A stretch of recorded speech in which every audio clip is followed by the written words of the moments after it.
The photos appeared on my phone one after another: smiling cousins, pony rides, bright balloons floating over my sister Tiffany's backyard, a giant banner stretched across the fence that read, "Family First."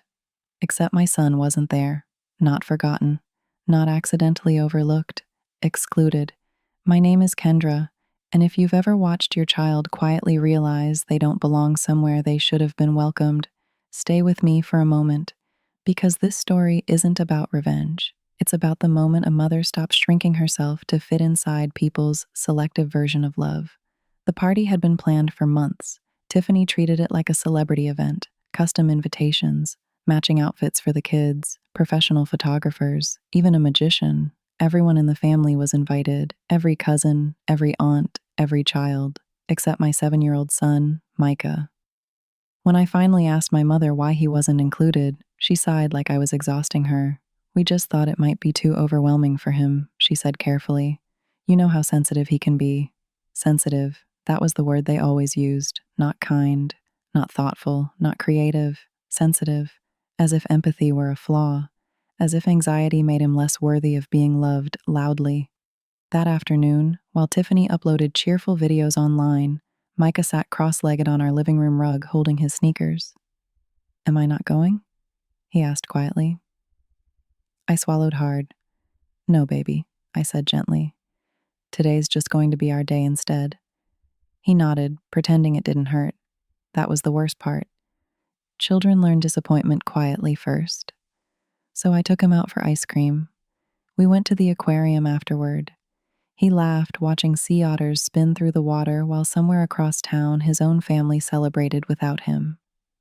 And somewhere between the jellyfish exhibit and the gift shop, something inside me changed, because suddenly I wasn't angry anymore.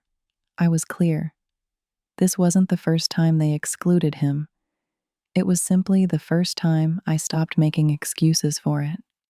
Over the years, there had been dozens of moments: the Christmas where his stocking was mysteriously forgotten, the Thanksgiving dinner where there wasn't enough room at the kids' table, the birthday invitations that somehow arrived late, the little comments: "He's a bit difficult. He gets overwhelmed. Maybe he'd be happier staying home." Every insult delivered softly enough to sound reasonable. That's the thing about quiet exclusion. It teaches you to doubt your own pain. But that night, after Micah fell asleep, I opened my laptop and started writing everything down. Every comment, every message, every moment I had minimized to keep the peace. Not because I wanted drama, because I finally wanted honesty. My sister Tiffany had built an entire public image around being inclusive. She ran community events, hosted parenting workshops, posted inspirational captions about kindness and belonging. Online, she looked like the perfect mother, but I had years of screenshots showing a very different reality: messages mocking Micah for being too emotional, emails where Tiffany suggested he might ruin the vibe at group activities, comments disguised as concern but rooted in embarrassment. I didn't post them publicly, not at first. I simply stopped protecting people who had never protected my child. That's an important difference. A few days later, I contacted the local parent committee Tiffany proudly served on. I shared a calm, respectful letter outlining what had happened. No exaggeration, no insults, just truth. Then I let the silence do its work. And silence can be powerful when it finally stops covering for people. Within days, conversations started happening around town. Parents began asking questions. Some quietly pulled away from Tiffany's events business. Others reached out privately to me. One mother admitted her daughter had also been excluded from activities before. Another confessed she constantly felt judged around Tiffany's perfect parent circle. Turns out I wasn't the only one who had spent years feeling small around them. Funny how quickly carefully curated images crack once honesty enters the room. Meanwhile, Micah knew nothing about any of it.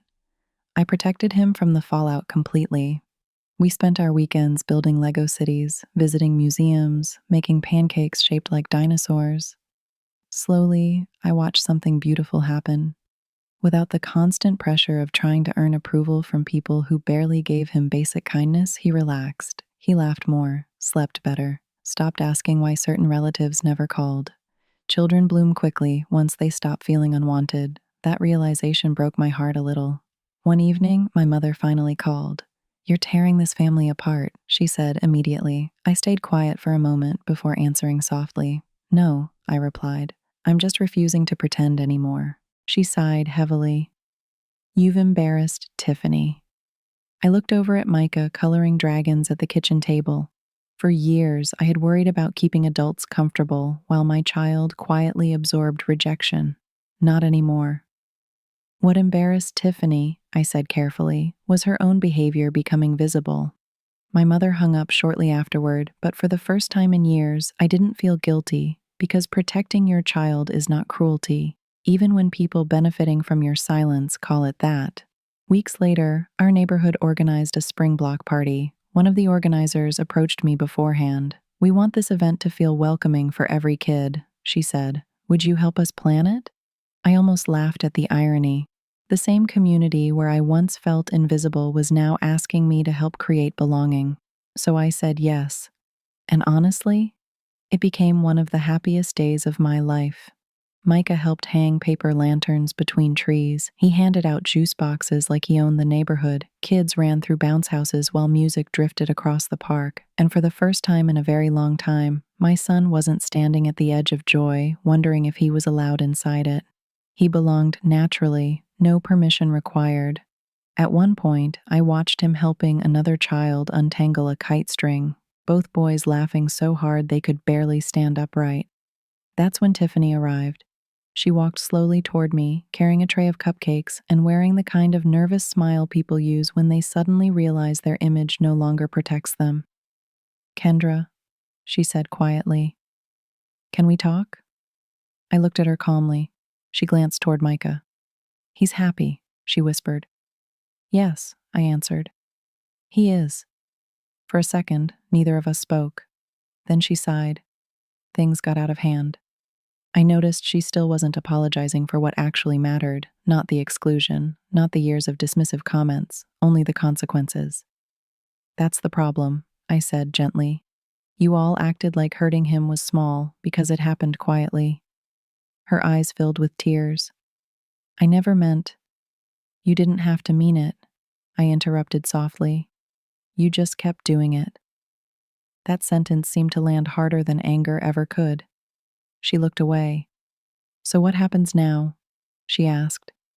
I glanced across the park at Micah, laughing beneath strings of paper lanterns. For years, I thought healing meant fixing relationships with people who hurt us.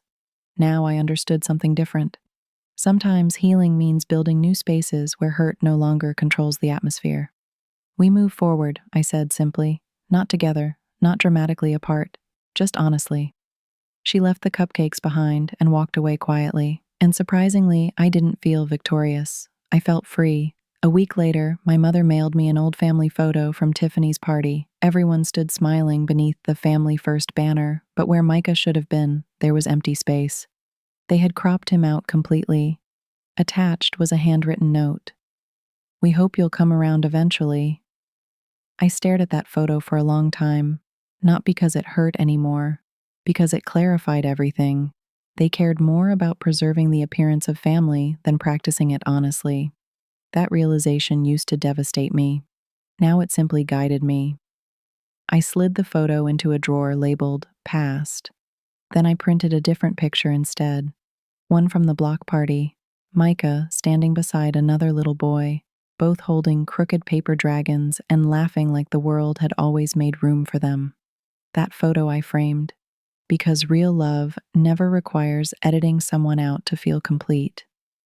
Months later, a parenting blog reached out asking if I'd share my story anonymously. At first, I hesitated. I was tired of explaining myself, tired of carrying emotional labor for people who never wanted accountability. But then I thought about every parent silently wondering if they were overreacting to subtle exclusion, every child learning they were too much simply because they experienced the world differently. So I said yes. The article spread quietly online, not because it was scandalous, because it was familiar. Messages poured in from parents everywhere. Stories about children left out, families minimizing emotional harm, mothers being told they were too sensitive for defending their kids. One message stayed with me most. It read, Thank you for reminding me that protecting my child doesn't make me difficult. I cried reading that. Because for years, that's exactly what people tried to convince me of. That speaking up for Micah made me dramatic, that asking for inclusion was selfish. But love should never require your child to earn basic dignity. That summer, we threw Micah his own birthday party at the park. Nothing extravagant, just pizza, superhero capes, music, kids running through sprinklers under the afternoon sun. At one point, while I cleaned frosting off folding tables, Micah walked up beside me holding a balloon animal. "This was the best birthday ever," he said proudly. I smiled. "I'm glad, baby." Then he added something I'll never forget. "I liked it because I didn't feel weird today. I felt like I was supposed to be here." I froze, because that was all any of us really want. To feel welcome without having to perform for it. To feel loved without shrinking ourselves first. I hugged him tightly, right there beside the picnic tables while kids laughed around us and paper streamers fluttered in the wind. And in that moment, I realized something powerful. The greatest victory wasn't exposing anyone. It wasn't watching people face consequences. It was this. My son no longer questioned his worth, and neither did I.